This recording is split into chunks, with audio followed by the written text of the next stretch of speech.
ইচ্ছা যে আমি প্রত্যেক শীতেই একটা করে বিয়ে করব। না আপু ঠিক আছে তো, আপনার এটা সুন্দর উদ্যোগ। তো আমার একটা ছোট্ট রিকোয়েস্ট, এই শীতে সর্বপ্রথম আমার বিবাহ করিয়া কাজটা শুরু করে দিন।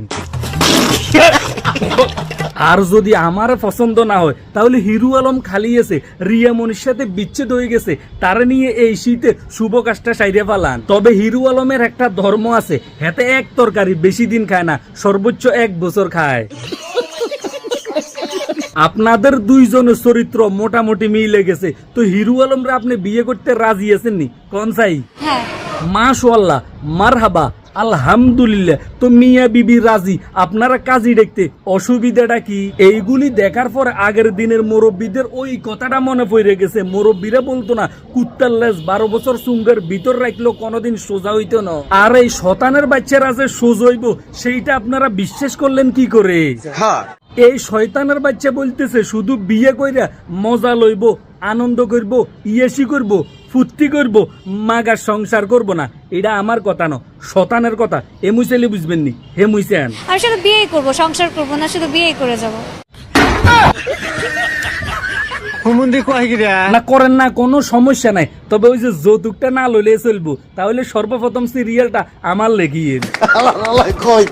আগের দিনের মুরব্বীরা কইতো না, রতনে রতন চিনে, হোনারে চিনে সোনা, মুসিয়ে জুতা চিনে, কামারে চিনে লোহা। ঠিক কিছু শতানের বাচ্চা আছে চিনে শুধু শতানি, এমন দিকে চাইলে বুঝবেন নি, হে মুইছেন। আমার বয়ফ্রেন্ডও আছে, আমার ফ্যামিলিও আছে, দুইজনই আমার অনেক সাপোর্টিভ।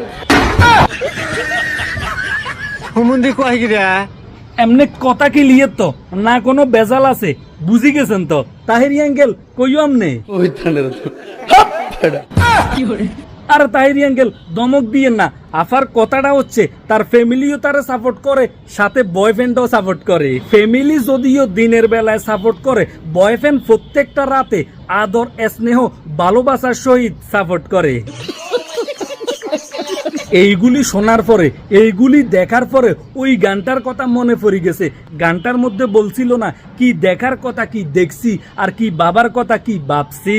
মা বাবা কষ্ট করিয়া টাকা দিয়ে তাদেরকে পড়াশোনা করা, আর শিক্ষকে মাথার গাম পায়ের মধ্যে পালাইয়া তাদেরকে সুন্দর করে বুঝায়, আর তারা সোশ্যাল মিডিয়ার মধ্যে আইসা সুন্দর করে বলতেছে মা বাবার সাথে সাথে বয়ফ্রেন্ডও আমাদেরকে প্রচুর সাপোর্ট করে। তাহলে চিন্তাটা করিয়া দেখেন এইগুলি কত বেয়াদব, কত নোংরা, কতটুকু খারাপ। এইগুলি দেখার পরে, এইগুলি শোনার পরে কোনো কিছুই বলার নাই, শুধু আল্লাহ পাককে একটা কথাই বলবো, তাদেরকে করার তৌফিক দান করেন, আর আমাদেরকেও ধৈর্য ধরার তৌফিক দান করেন। তো সব ভালো থাকেন, সুস্থ থাকেন, নিজের প্রতি খেয়াল রাখুন। ভিডিওটি ভালো লাগলে অবশ্যই শেয়ার করুন। আল্লাহ হাফেজ।